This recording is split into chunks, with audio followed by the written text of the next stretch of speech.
Vision అంటే CM Chandrababu పేరే టక్కును గుర్తొస్తుంది. అప్పట్లో విజన్ 2020 స్లోగన్ ఇచ్చినప్పుడు కొందరు అపహాస్యం చేశారు. వరుసగా తానే సీఎంగా ఉంటే 2020 నాటికి తాను అనుకున్న లక్ష్యాలు చేసి చూపించేవారేమో.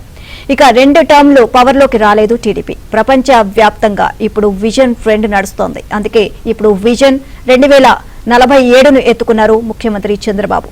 6 కోట్ల ఆంధ్రులను సగర్వంగా తల ఎత్తుకునేలా విభజిత ఏపీని ప్రపంచ పటంలో నిలిపేలా ఒక సంకల్పం తీసుకుంది కూటమి సర్కార్. డబుల్ ఇంజిన్ వేగంతో చేస్తున్న డెవలప్మెంట్ తో 2047 నాటికి ఏపీ ఎలా ఉండబోతోంది? చంద్రబాబు తనయుడిగా మంత్రి నారా లోకేష్ చెబుతున్న అధికార వికేంద్రీకరణ ఫార్ములా ఏంటి? ఏ ఏరియాలో ఈ పరిశ్రమలు వచ్చాయి? ఇంకా ఏం రాబోతున్నాయి? సరిగ్గా 11 ఏళ్ల క్రితం విభజిత రాష్ట్రంగా కొత్తగా ప్రయాణం ప్రారంభించిన ఆంధ్రప్రదేశ్ లో అభివృద్ధి పరుగులు పెట్టాలంటే విజన్ ఉన్న నాయకులు, అధికారులు ఉండాలి. అధికారులు ఉన్నా మారే పాలకులతో 1 అడుగు ముందుకు 6 అడుగులు వెనక్కు అన్నచందంగా గత పాలన సాగింది. గతేడాది ఎన్నికల్లో విజయదుందుబి మోగించిన కూటమి సర్కార్ డబుల్ ఇంజిన్ జోష్తో ఏపీలో అభివృద్ధిని ఉరుకులు పరుగులు పెట్టిస్తోంది. విజన్ లీడర్ గా పేరు ప్రఖ్యాతలున్న ముఖ్యమంత్రి చంద్రబాబు నాయకత్వంలో సాంకేతికతలు ఒడిసి పట్టుకుని గత ప్రభుత్వపు వాసనలను చెరిపేస్తూ సరికొత్త ఏపీ నిర్మాణానికి రూపకల్పన చేస్తున్నారు. కేంద్రంలోని మోదీ సర్కార్ అండదండలు, చంద్రబాబు ఇమేజే పెట్టుబడిగా డబుల్ ఇంజిన్ సర్కార్ పారిశ్రామికవేత్తల్లో విశ్వాసం నెలకొల్పారు. చంద్రబాబు డైరెక్షన్ లో కార్యసాధకుడిగా దేశ విదేశాలు చుట్టి ఏపీకి ఏం కావాలో లోకానికి చాటి చెబుతున్నారు మంత్రి లోకేష్. తండ్రి విజన్ కు తోడు తన మార్క్ పనితనం జోడించి అభివృద్ధిని పరుగులు పెట్టిస్తున్నారు. ఏపీలో అభివృద్ధి ఒకే దగ్గర కేంద్రీకృతం కాకుండా అన్ని ప్రాంతాలకు వికేంద్రీకరిస్తూ ఒక వ్యూహంతో ముందుకు పోతున్నామని వైజాగ్ కన్వెన్షన్ లో జరిగిన అర్ధ సమృద్ధి 2025 ఐసీఏఐ నేషనల్ కాన్ఫరెన్స్ లో వివరించారు మంత్రి లోకేష్. రాయలసీమ, కోస్తాంధ్ర, ఉత్తరాంధ్ర ప్రాంతాలను ఎలా అభివృద్ధి చేస్తున్నామో వివరించారు. ఇరుగు పొరుగు జిల్లాలను యూనిట్ గా చేసుకుని డెవలప్మెంట్ కు రెడీ చేసిన బ్లూ ప్రింట్ ను వివరించారు మంత్రి Lokesh.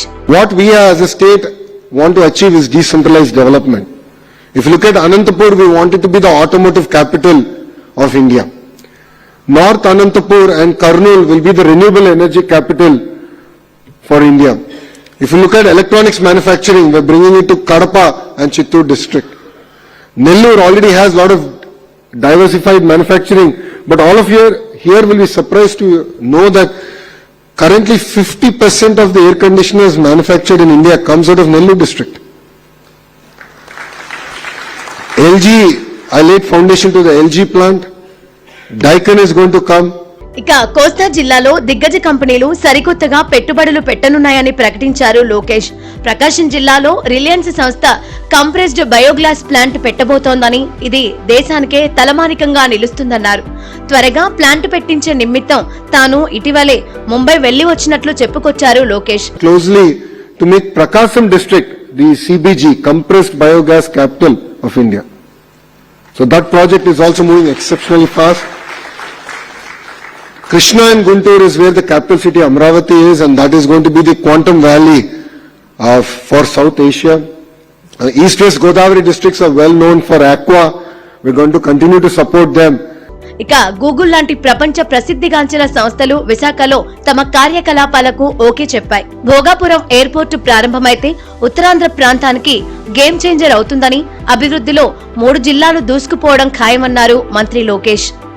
I mean, with Bogapuro airport going to start in the next 1 year, you'll see amazing transformation happening here in Visakhapatnam, Vijayanagaram and Srikakulam districts.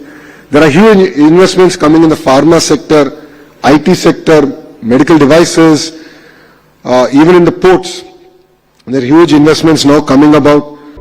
అధికారంలో ఉండి 3 రాజధానులంటూ ముష్టిగేమాడిన జగన్ రెడ్డి ఏ ప్రాంతాన్ని అభివృద్ధి చేయలేదు.